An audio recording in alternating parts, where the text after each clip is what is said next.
Innal hamdalillah nahmaduhu wa nasta'inuhu wa nastaghfiruh wa na'udzu billahi min shururi anfusina wa min sayyiati a'malina may yahdihillahu fala mudilla lahu wa may yudlil fala hadiya lahu.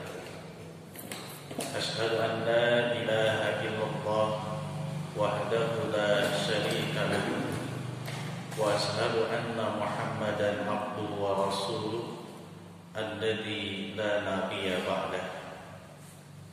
Faqala Allah ta'ala fil Qur'anil Karim, a'udzu billahi minasy syaithanir rajim.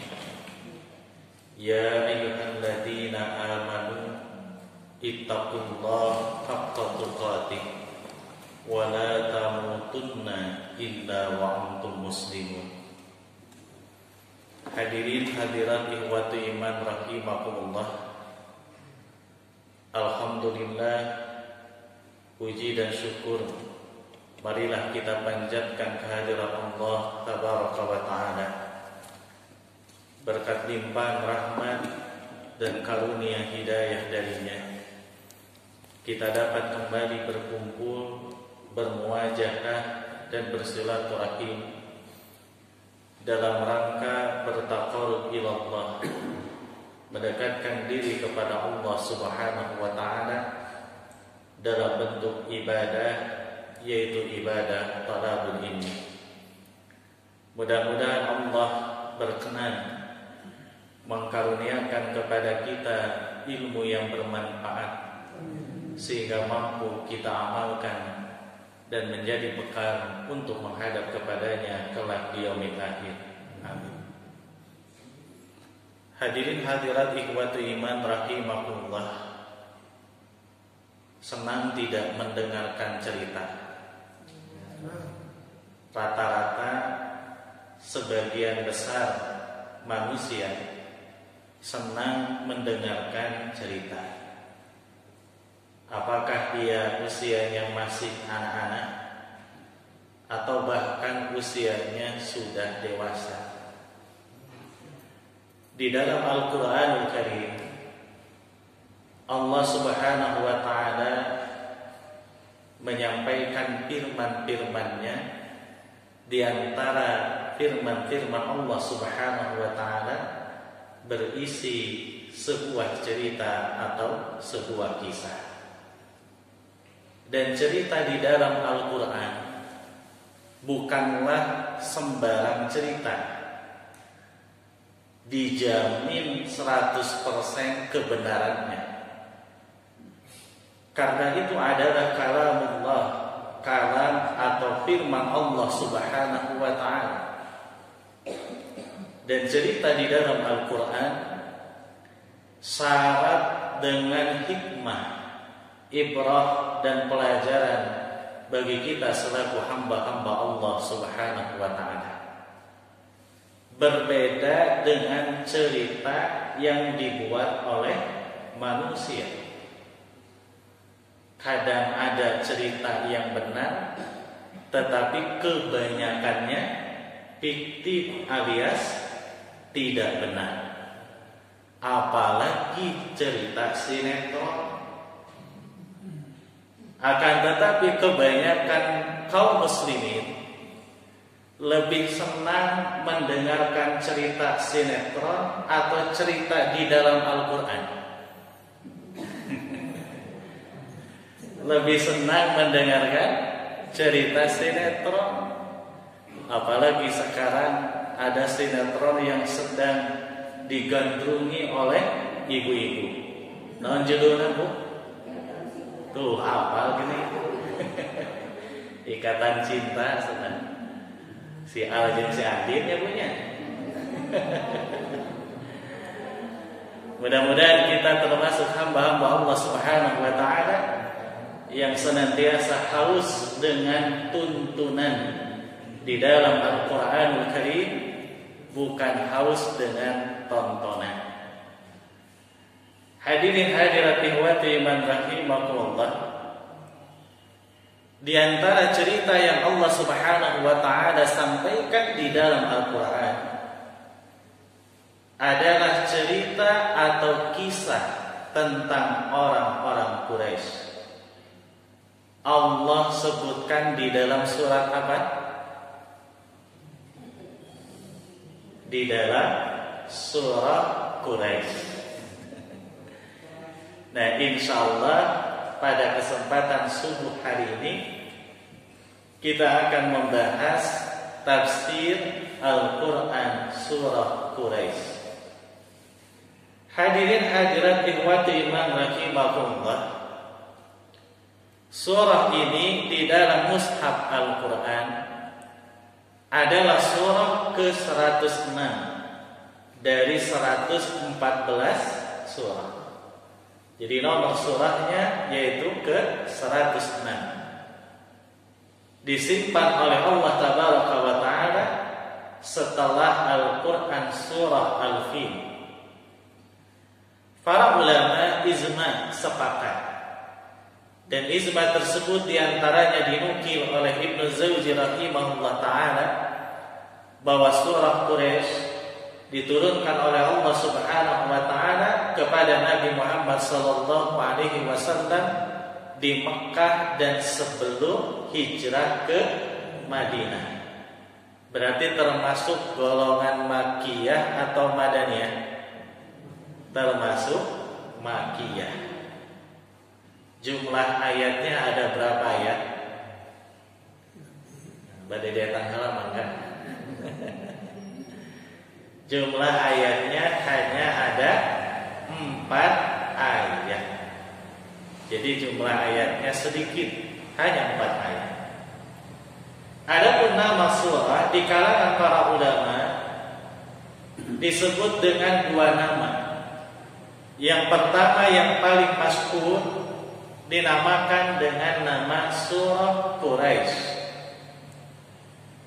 Dan kalau kita buka di dalam Al-Quran, menurut sebagian ulama, kalau tidak salah, lafaz Quraisy hanya ada 1 kali disebutkan di dalam Al-Quran, yaitu ada di dalam surah yang sedang kita bahas.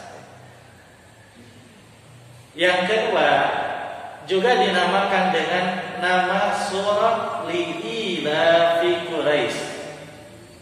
Lengkap 1 ayat pun dijadikan nama surah. Dan ini sudah biasa di dalam Al-Quran. Ada beberapa surah yang penamaannya diambil lengkap dari ayat yang pertama. Hadirin hadirat ikhwati iman rahimahumullah. Lalu apa munasabah keterkaitan antara surah Quraisy dengan surah sebelumnya, yaitu surah Al-Fil? Oleh para ulama, diantaranya di dalam kitab tafsir Al-Manar, juga di dalam beberapa kitab tafsir termasuk tafsir Ibnu Katsir, dijelaskan di dalam surah Al-Fil Allah Tabaraka wa Ta'ala menjelaskan tentang kemahaagungannya di dalam menjaga dan melindungi Ka'bah. Dibuktikan ketika Abrahah dan pasukannya yang disebut Ashabul Fil, pasukan bergajah. Kenapa disebut pasukan bergajah? Karena sebagian tunggangan yang dipakai oleh mereka adalah gajah, meskipun tidak banyak. Ada yang menyebutkan hanya 6 ekor gajah, ada juga yang menyebutkan 11 ekor gajah. Sisanya adalah ratusan pasukan manusia. Nah, ketika Abrahah dan pasukannya masuk ke kota Mekkah ingin menghancurkan Ka'bah, akan tetapi justru oleh Allah Subhanahu wa Ta'ala mereka lah yang dihancurkan. Alam yaz'al kaidahu fi tadlil. Bukankah Allah telah menjadikan kaidahum, tipu daya mereka, fi tadlil. Kalimat tadlil dari lafaz dolalun artinya tersesat. Bapak-bapak dan ibu-ibu, kalau bepergian ternyata sebelum sampai ke tempat tujuan tersesat, sampai tidak ke tempat tujuannya? Tidak sampai. Maka diterjemahkanlah fi tadlil itu sia-sia. Jadi tipu daya Abraha dan pasukannya tidak tercapai alias sia-sia. Nah, di dalam Al-Quran surah Quraisy, Allah Tabaraka wa Ta'ala mengingatkan tentang berbagai nikmat karunia yang Allah gelontorkan bagi orang-orang Quraisy. Di antaranya Allah menurunkan pertolongan dari pasukan bergajah. Kalau dapat nikmat maka mesti bersyukur. Wujud syukur itu adalah ibadah. Maka di dalam surah ini Allah berfirman, "Falyabudu rabb hadzal bait." Maka beribadahlah kalian kepada Rabb pemilik rumah ini. Maksudnya adalah Allah pemilik Ka'bah. Itu keterkaitan antara surah Al-Fil dengan surah Quraisy. Memang disebutkan di dalam beberapa hadis-hadis Rasulullah SAW ada beberapa karunia, kenikmatan, keutamaan yang Allah Subhanahu wa Ta'ala berikan kepada orang-orang Quraisy. Di antaranya dalam hadis yang diriwayatkan oleh Imam Al-Baihaqi bersumber dari seorang sahabiah yang bernama Ummi Hani binti Abi Thalib radhiyallahu anha. Dalam hadis itu disampaikan oleh Rasulullah sallallahu alaihi wasallam bahwa Allah telah mengkaruniakan beberapa hal kepada orang-orang Quraisy. Di antaranya anni fihim, kata Nabi, sesungguhnya saya adalah bagian dari Quraisy. Jadi Rasulullah sallallahu alaihi wasallam itu orang Quraisy. Wa anna nubuwata fihim, dan sesungguhnya kenabian ada pada mereka. Maksudnya Nabi yang terakhir, Nabiullah, Nabi Rahman, la nabiyya ba'dah, tidak ada lagi nabi setelahnya, yaitu Nabi Muhammad sallallahu alaihi wasallam. Beliau diutus dari golongan Quraisy. Pak, Bu, biasanya ketika kita mendengar kata Quraisy, yang terbayang di dalam benak dan pikiran kita itu apa? Abu Jahal, Abu Lahab. Biasanya yang terbayang dalam benak dan pikiran kita orang-orang yang menyembah patung, orang-orang yang bersikap zalim. Padahal tidak semua orang-orang Quraisy demikian. Meskipun ada dan banyak di antara mereka yang demikian.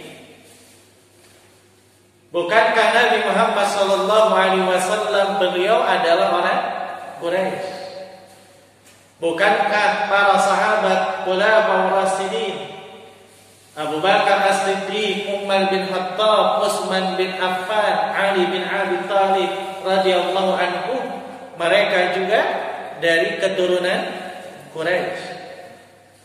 Bukankah para sahabat Muhajirin yang hijrah dari Mekah ke Madinah juga mayoritas adalah orang-orang Quraisy? Jadi di antara orang-orang Quraisy ada yang beriman kepada Allah, tapi juga ada yang tetap berada di dalam kesyirikan. Mereka disebut musyrikin Quraisy. Seperti halnya tadi disebut Abu Lahab. Abu Lahab ini masih ada hubungan nasab dengan Rasulullah Shallallahu Alaihi Wasallam, yaitu pamannya Nabi. Tetapi ia menolak dakwah Nabi, bahkan menjadi penentang dakwah Islam. Nama aslinya siapa? Abdul Uzza bin Abdul Muttalib. Abdul Uzza berarti budak atau hamba berhala. Uzza itu nama yang dipakai, dijadikan sesembahan oleh orang-orang Arab jahiliyah. Nah, hadirin hadirat wa iman rahimahullah. Lalu dalam hadis itu juga disebutkan bahwa keutamaan orang-orang Quraisy disebut oleh Rasulullah Sallallahu Alaihi Wasallam, mereka adalah pelayan atau pemelihara Ka'bah. Yang keempat juga disebut Saqayatul Hajj, yang bertanggung jawab berkaitan dengan pengairan haji. Maksudnya orang-orang yang menjamu, memberikan makanan dan minuman kepada orang-orang yang datang ke kota Mekah untuk melakukan ritual di depan Ka'bah. Itu dilakukan oleh orang-orang Quraisy. Lalu Allah juga menurunkan keutamaan kepada mereka, karunia kepada mereka, diberikan pertolongan dari pasukan bergajah. Dan Allah Subhanahu wa taala menurunkan satu surah di dalam Al-Qur'anul Karim yang isinya tentang orang-orang Quraisy. Nah, ini diantara karunia Allah Subhanahu wa taala, keutamaan yang Allah berikan kepada orang-orang Quraisy. Nah, dalam hadis yang lain yang diriwayatkan oleh Imam Muslim, Rasulullah Shallallahu Alaihi Wasallam pun menyampaikan di antara keutamaan orang-orang Quraisy. Kata Nabi, Inna Allah astafa Kinanah min walidi Ismail. Sesungguhnya Allah Subhanahu wa taala memilih Kinanah di antara anak atau keturunan Nabi Ismail alaihissalam. Wastofa Quraisyan min Kinanah, dan Allah memilih Quraisy di antara keturunan Kinanah. Wastofa min Quraisyin Bani Hashim, dan Allah memilih di antara keturunan Quraisy yaitu Bani Hashim, anak keturunan Hashim. Wastofani min Bani Hashim, dan Allah memilih saya, kata Nabi Muhammad sallallahu alaihi wasallam, di antara keturunan Hashim bin Abdi Manaf. Nah, dalam hadis ini oleh Rasulullah sallallahu alaihi wasallam disebutkan bahwa Allah memilih Kinanah di antara keturunan Nabi Ismail alaihissalam. Lalu Allah memilih Quraisy di antara keturunan Kinanah. Lalu Allah memilih Hashim bin Abdi Manaf di antara keturunan Quraisy, dan Allah memilih Nabi Muhammad SAW di antara keturunan Hashim bin Abdi Manaf. Yang dimaksud memilih di sini bukan dipilih jadi nabi dan rasul, karena tidak ada satupun keturunan Nabi Ismail alaihissalam yang diangkat oleh Allah jadi nabi dan rasul kecuali hanyalah Nabi Muhammad sallallahu alaihi wasallam. Lalu apa yang dimaksud oleh Rasulullah? Nah, sebagian ulama menjelaskan hadis ini menunjukkan adanya keutamaan pada diri Kinanah, pada diri Quraisy, pada diri Hashim bin Abdi Manaf, termasuk pada diri Rasulullah sallallahu alaihi wasallam sebagai nabi dan rasul, manusia pilihan Allah Subhanahu wa taala, Begitu mulianya Nabi Muhammad SAW, tidak akan selesai 1 jam, 2 jam, 3 jam, bahkan lebih membahas tentang kemuliaan Nabi Muhammad SAW. Nah, apa keutamaan Kinanah? Apa keutamaan Quraisy dan Hasim bin Abdi Manaf? Nah, dijelaskan di dalam beberapa keterangan. Yang pertama, Kinanah. Kinanah ini adalah kakeknya Rasulullah SAW yang ke-13. Jadi kakek ke-13 Nabi Muhammad SAW. Beliau ini orang yang tidak bisa makan sendirian. Apakah maksudnya mesti disuapi, Pak Bu? Yang dimaksud tidak bisa makan sendirian bukan berarti mesti disuapi.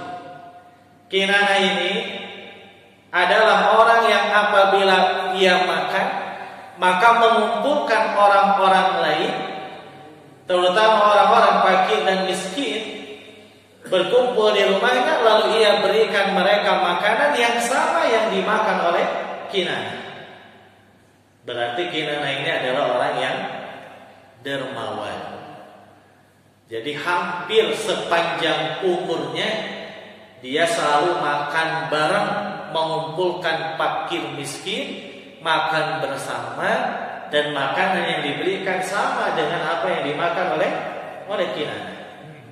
Kadang diantara kita kajen mereoge mon ayah sesa. Kalau Kinanah tidak, dia memberikan makan sesuai dengan apa yang dia makan. Dan Kinanah dikenal sebagai orang yang cerdas dan orang yang bijaksana. Lalu Allah memilih Quraisy di antara keturunan Kinanah. Kenapa memilih Quraisy? Di antaranya karena memiliki kekuatan dan kewibawaan. Lalu Allah Subhanahu wa taala memilih Hasim bin Abdi Manaf di antara keturunan Quraisy. Di antara kemuliaan keutamaan Hasim bin Abdi Manaf disebutkan di dalam beberapa riwayat, sama seperti Kinanah, ia adalah orang yang dermawan. Dan Allah memilih Nabi Muhammad SAW di antara keturunan Hasim bin Abdi Manaf. Hadirin hadirat ikhwati iman rahimakumullah. Tafsir ayat yang pertama. Jadi tadi baru muqaddimah tafsir, baru pendahuluan. Tafsir ayat yang pertama, Allah Subhanahu wa taala berfirman, A'udzu billahi minasyaitonir rajim. Bismillahirrahmanirrahim. Li'ilafi Quraisy. Pada ayat ini terdapat berapa kalimat? Ada berapa kalimat, Pak Bu? Li'ilafi Quraisy. Berapa, Bu? Nah, ngaruh lagi. 2 atau 3? Ada 3 kalimat. Yang pertama li, yang kedua ilafi, yang ketiga Quraisy. Inilah hebatnya bahasa Al-Quran. Meskipun satu huruf, tetapi memiliki makna disebut al-kalimat. Dalam bahasa kita diartikan kata. Nah, oleh Allah Subhanahu wa taala diawali dengan li. Kata para ulama tafsir setidaknya ada 3 makna. Yang pertama li maknanya adalah karena. Sehingga terjemahnya li ila fi Quraisy, karena kebiasaan orang-orang Quraisy. Cipaku, ketika kita mendengar ungkapan demikian, bisa dipahami tidak maknanya? Kok ujuk-ujuk karena kebiasaan orang-orang Quraisy? Untuk memahaminya mesti ada kalimat penyempurna atau penjelasan. Nah, sebagian ulama mengatakan bahwa penjelasannya ada di surah sebelumnya, yaitu surah Al-Fil. Jadi Allah Tabaraka wa Ta'ala menurunkan nikmat karunia pertolongan kepada orang-orang Quraisy dari pasukan bergajah li'ila fi Quraisy, karena kebiasaan orang-orang Quraisy. Apa kebiasaan mereka? Tadi di dalam hadis disebutkan sebagai pelayan atau pemelihara Ka'bah. Itu diantaranya. Tetapi jumhur mufassirin, mayoritas para ahli tafsir menyebutkan bahwa kalimat penyempurnanya yang ada di dalam surah ini sendiri, yaitu ada di ayat selanjutnya, ayat yang ketiga. Li'ila fi Quraisyin, karena kebiasaan orang-orang Quraisy, ila fihim rihlatas sita'i was-said, kebiasaan mereka adalah rihlah, maksudnya berjalan untuk berniaga, as-sita'i di musim dingin, was-said dan di musim panas. Falyabudu rabb hadzal bait, maka beribadahlah kepada Rabb pemilik rumah ini. Maksudnya Allah pemilik Ka'bah. Jadi kalimat penyempurnanya ada di ayat keberapa? Di ayat yang ketiga.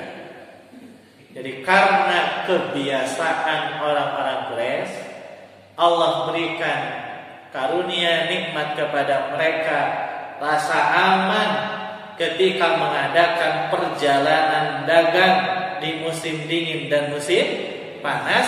Falyabudu rabb hadzal bait, maka beribadahlah kalian kepada Allah pemilik Ka'bah. Ini makna li yang pertama. Yang kedua, di kalangan para ulama juga dijelaskan bahwa li ini maknanya adalah ta'ajub. Takjublah dengan. Jadi li ila fi Quraisyin, takjublah dengan kebiasaan orang-orang Quraisy. Kalau diterjemahkan takjublah berarti sudah cukup, tidak perlu kalimat penyempurna atau penjelasan. Yang ketiga, juga ada ulama yang menjelaskan li pada ayat ini maknanya menunjukkan keheranan. Heranlah dengan kebiasaan orang-orang Quraisy. Mereka mengadakan perjalanan di musim dingin dan di musim panas. Oleh Allah diberikan rasa aman bagi mereka, tapi kebanyakan mereka tidak beribadah kepada Allah Subhanahu wa ta'ala. Ini makna li pada kalimat li ila fi Quraisyin. Setelah kata li, Allah menyebutkan ilafi. Lafaz ilaf, sebagian ulama menyebutkan asal katanya dari lafaz alifah. Arti asalnya adalah jinak, lindek atau bagel, sebagaimana yang disebutkan di dalam kitab Lisanul Arab. Atau juga bisa diartikan ilfun, artinya adalah kebiasaan. Dan ini yang sering kita pakai ketika memaknai kata ila bimakna ilfun, yaitu kebiasaan. Jadi li ila bi karena kebiasaan. Di ujung ayatnya Allah Tabaraka wa Ta'ala menyebutkan nama Quraisy. Pak Bu, alif Quraisy teh apakah nama seseorang atau julukan bagi seseorang? Cik Pak Bu, alif Quraisy teh apakah nama seseorang atau julukan bagi seseorang? Nah ternyata kalau kita buka di dalam berbagai referensi, baik kitab-kitab tafsir termasuk kitab-kitab tarikh, Quraisy itu asalnya adalah julukan bagi kakek Nabi Muhammad SAW. Di sini ada yang bisa menyebutkan nasab Rasulullah SAW. Nabi Muhammad SAW nasabnya didasarkan pada hadis yang sahih. Tidak ada perbedaan pendapat di kalangan para ulama sampai kepada Adnan. Nah di atas Adnan ada 42 keturunan sampai kepada Nabi Ismail alaihissalam. Di kalangan para ulama diperselisihkan tentang nama-namanya. Jadi yang sahih dan menjadi ijma di kalangan para ulama, nasab Rasulullah SAW, nama-nama di atas Nabi Muhammad SAW tidak ada perbedaan itu sampai kepada Adnan. Adapun di atas Adnan ada 42 keturunan lagi sampai kepada Nabi Ismail alaihissalam. Itu diperselisihkan di kalangan para ulama tentang nama-namanya. Nasab Rasulullah SAW itu Muhammad bin Abdullah bin Abdul Muttalib bin Hasim bin Abdul Manaf bin Qusay bin Kilab bin Murrah bin Ka'ab bin Lu'ay bin Ghalib bin Bikhr bin Malik bin Nadar bin Kinanah bin Huzaimah bin Mudrikah bin Hilyas bin Mudar bin Nizar bin Ma'ad bin Adnan. Ada yang hafal? Insyaallah hafal ya semuanya. Nah, nama Quraisy itu kata para ulama adalah julukan bagi kakek ke-12 Rasulullah SAW yang bernama Nadhar bin Kinanah. Tapi juga ada sebagian ulama yang menyebutkan bahwa Quraisy itu julukan bagi kakek ke-10 Rasulullah SAW yang bernama Bikhr bin Malik bin Nadhar bin Kinanah. Dan versi lain menyebutkan dua-duanya benar. Nadhar bin Kinanah disebut Quraisy Akbar, Quraisy senior. Lalu dari Nadhar bin Kinanah punya anak namanya Malik. Dari Malik punya anak, dan di antara anak-anak Malik bin Nadhar bin Kinanah tidak ada satupun anak laki-laki kecuali Bikhr. Sehingga disebutlah Bikhr ini Quraisy junior. Jadi ada yang menyebutkan Quraisy adalah julukan bagi kakek ke-12 Nabi Muhammad SAW, Nadhar bin Kinanah. Ada juga yang menyebutkan julukan bagi kakek ke-10 Rasulullah SAW, yaitu Bikhr bin Malik bin Nadhar bin Kinanah.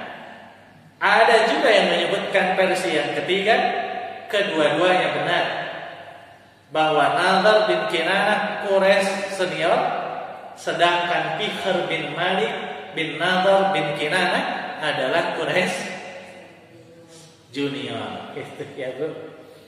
Nah, hadirin hadirat ikhwati iman rahimakumullah. Kenapa disebut Quraisy? Kalau kita rujuk dari sisi kajian bahasa, ternyata di kalangan para ahli tafsir ketika menjelaskan tentang makna Quraisy, setidaknya ada 3 3 versi. Yang pertama, Quraisy itu dari lafaz kirsun. Kirsun artinya ikan laut yang memangsa ikan-ikan yang lain. Lalu diterjemahkanlah kirsun itu adalah ikan hiu. Lah kok kenapa Nadhr bin Kinanah atau Bikhr bin Malik bin Nadhr bin Kinanah disebut Quraisy? Sedangkan di Mekah itu ada lautan atau tidak? Tidak ada.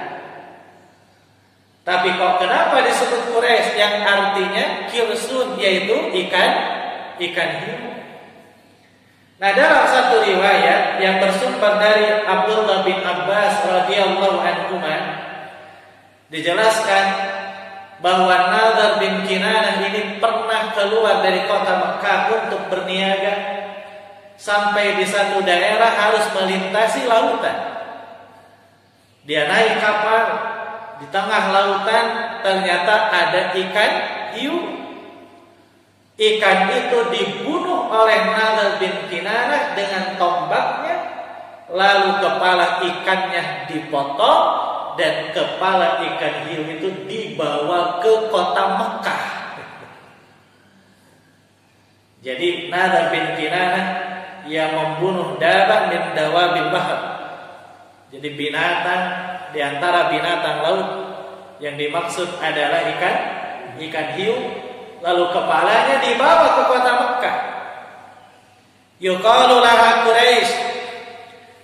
Lalu ikan itu disebutlah oleh orang-orang Arab, orang-orang Mekah ketika itu dengan sebutan Quraisy. Maka Quraisy menjadi julukan bagi Nadhr bin Kinanah. Ini yang pertama. Yang kedua, ada juga yang menyebutkan dari lafaz qarsun. Pami tadi mah di kasroh, kirsun artinya ikan hiu. Yang kedua ada yang menyebutkan dari lafaz kirsun. Katanya maknanya adalah malun, artinya harta. Kenapa disebut Quraisy? Karena memang orang-orang Quraisy memiliki kemapanan ekonomi dari perniagaan yang mereka lakukan. Nah, juga sebagian ulama menyebut bahwa Quraisy itu maknanya adalah at-taqris. Artinya adalah berkumpul.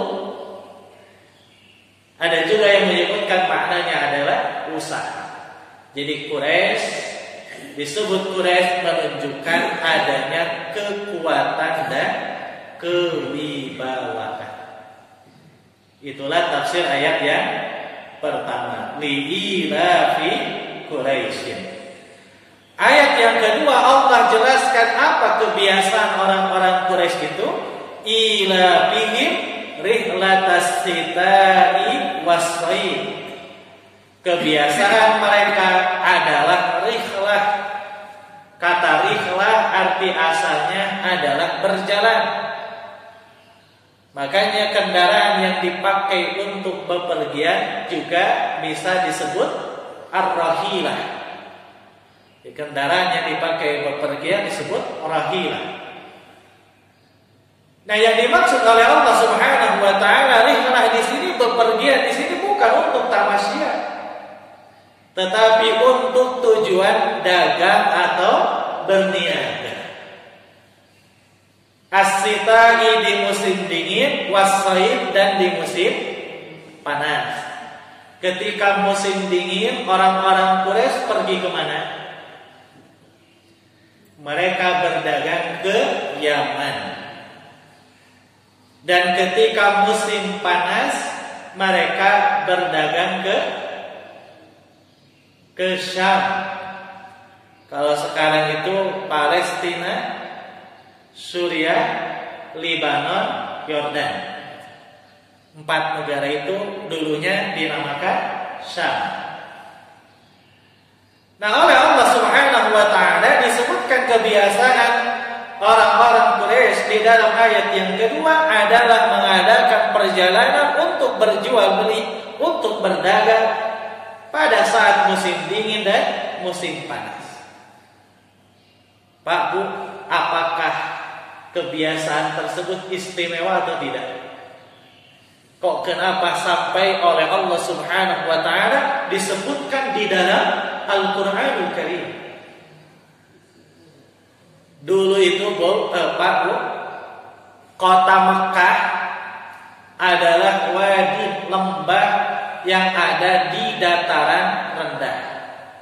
Dan ketika itu tidak ada tumbuh-tumbuhan karena memang tidak ada sumber air. Sehingga gersang. Kita ingat ketika kisah Nabi Ismail alaihissalam dan ibunya yaitu Hajar, oleh Allah Subhanahu wa taala diperintahkan kepada Nabi Ibrahim alaihissalam untuk mengasingkan keduanya ke kota Mekah. Sampai di Mekah tidak ada sedikit pun sumber makanan dan minuman. Namun Allah Subhanahu wa taala takdirkan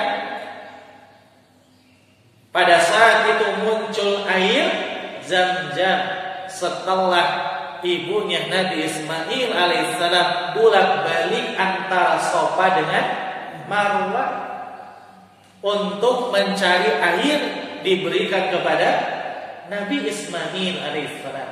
Allah takdirkan muncul sumber air yang disebut dengan air Zam-Zam. Nah, kalau kita baca di dalam Al-Quran, di antaranya dalam Quran surah Ibrahim ayat 37, Allah menyebutkan bagaimana kondisi kota Mekah ketika itu. Di dalam doa Nabi Ibrahim alaihissalam, beliau berdoa kepada Allah, Rabbana inni askantu min dzurriyyati biwadin ghairi dzi zar'in. Ya Allah, sesungguhnya aku telah menempatkan sebagian keturunanku biwadin, di satu lembah ghairi dzi zar'in, yang tidak ada tanaman. Berarti tandus, gersang, lembah, tidak ada sumber makanan. Itu kondisi Mekah ketika itu. Namun tentu Allah Subhanahu wa taala menurunkan perintah kepada siapapun pasti ada hikmah di balik perintah Allah Subhanahu wa taala tersebut. Dan ternyata betul luar biasa hikmah di balik perintah Allah Subhanahu wa taala kepada Nabi Ibrahim alaihissalam. Nah, kondisi kota Mekah ketika itu yang gersang, tandus, terus berjalan sampai beberapa tahun, belasan tahun kemudian, bahkan puluhan tahun kemudian.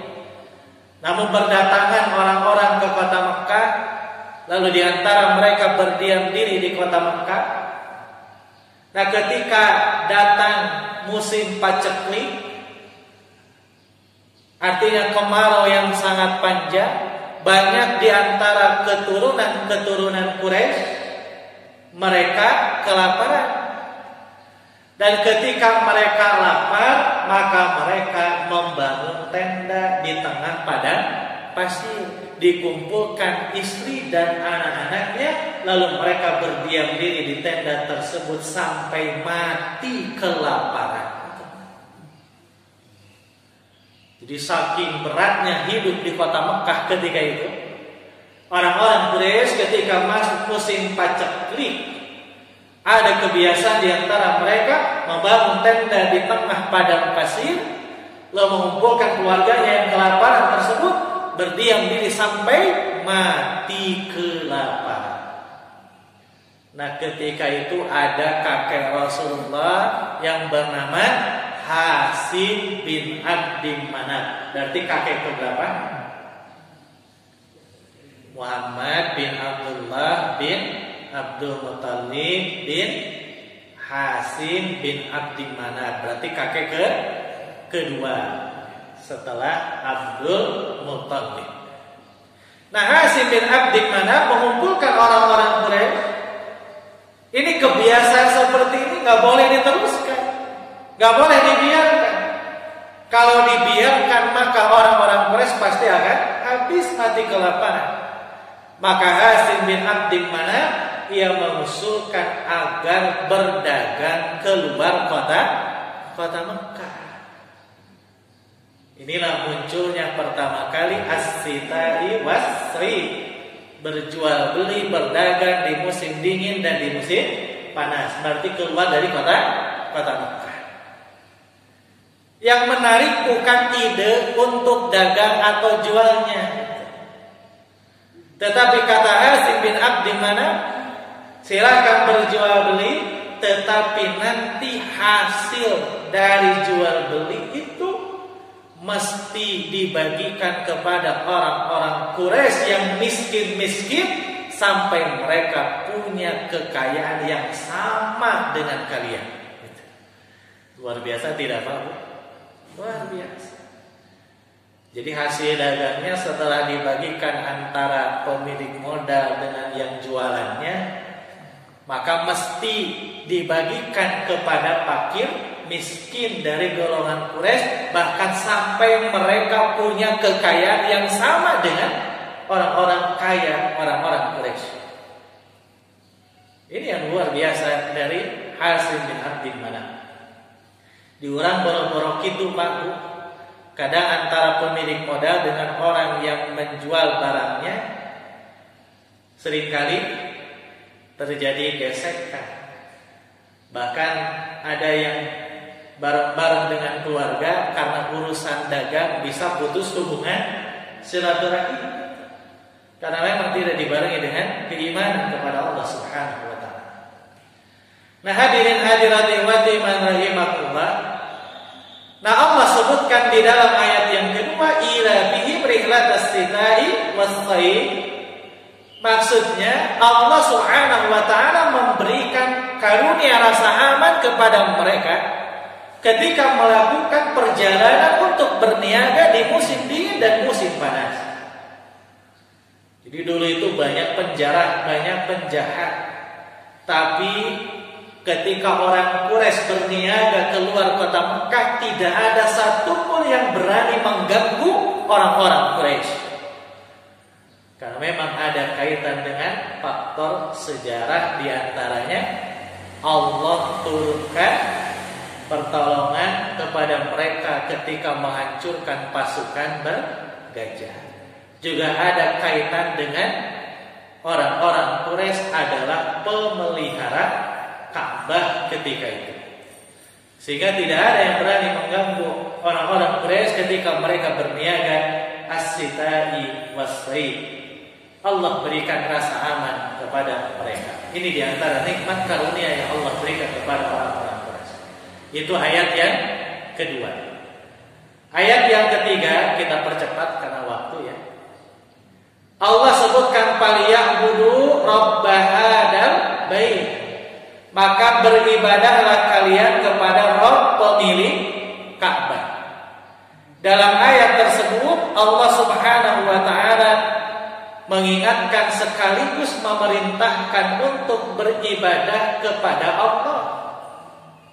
Kenapa oleh Allah tidak disebut faliya'budullah, tetapi yang disebut Rabb hadzal bait?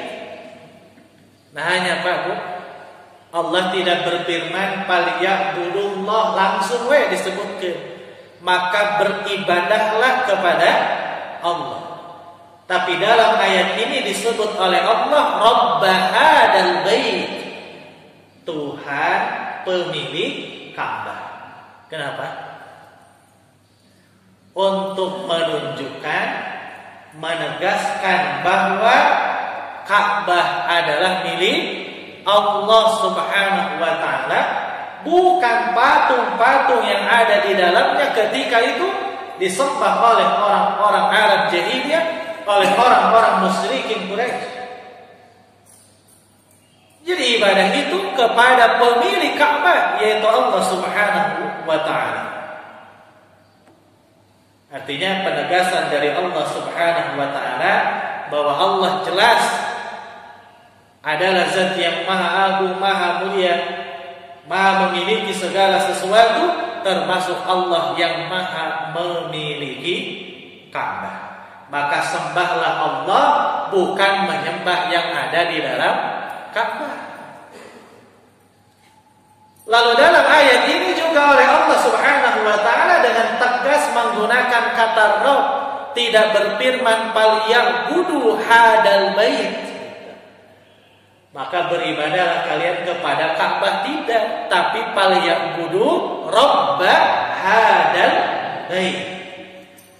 Ini mengingatkan kita kepada sabda Rasulullah sallallahu alaihi wasallam bahwa ketika kita melakukan ibadah haji dan umrah bukan untuk beribadah kepada Ka'bah, melakukan tawaf, mencium hajar aswad dan melakukan ritual ibadah haji dan umrah lainnya bukan untuk menyembah Ka'bah, tetapi karena semata-mata perintah Allah Subhanahu wa taala pemilik Ka'bah. Inilah kenapa menggunakan kata Rabb hadzal bait. Ayat yang terakhir Allah Subhanahu wa taala berfirman, "Alladzi at'amahum min zu'in wa amanahum min khauf."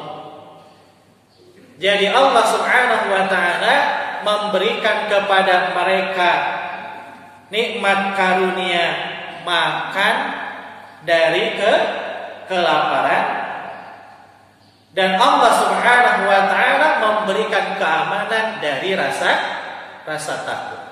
Ada berapa nikmat yang Allah sebutkan dalam ayat ini?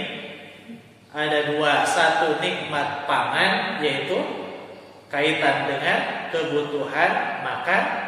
Yang kedua, nikmat rasa aman. Yang pertama yang oleh Allah sebutkan dalam ayat ini, at'amahum.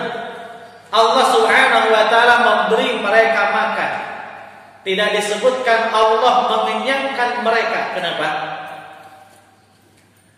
Karena memang Islam mengajarkan makanlah ketika lapar dan berhenti sebelum kenyang.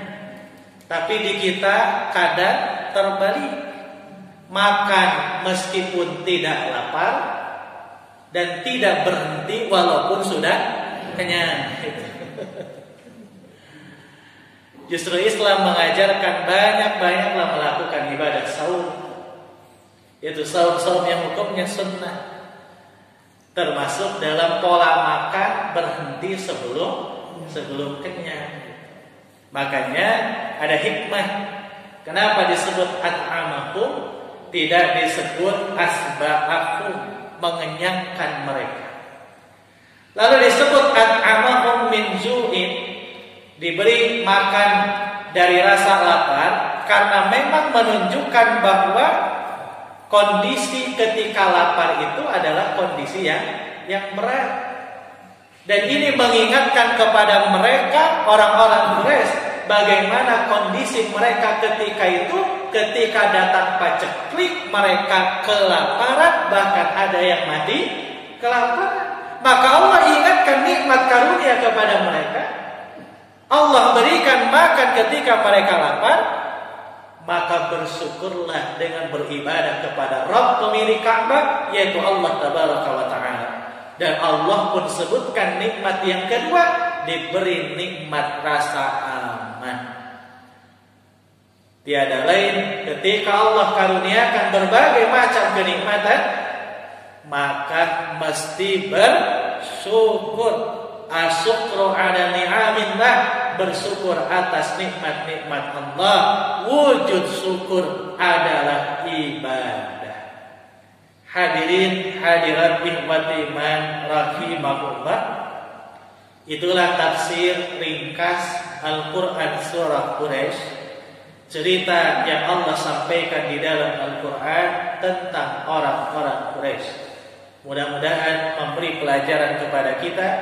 Di antaranya kita mesti bersyukur kepada Allah atas berbagai macam nikmat karunia yang Allah Tabaraka wa Ta'ala berikan kepada kita dengan beribadah kepada Allah Subhanahu wa Ta'ala.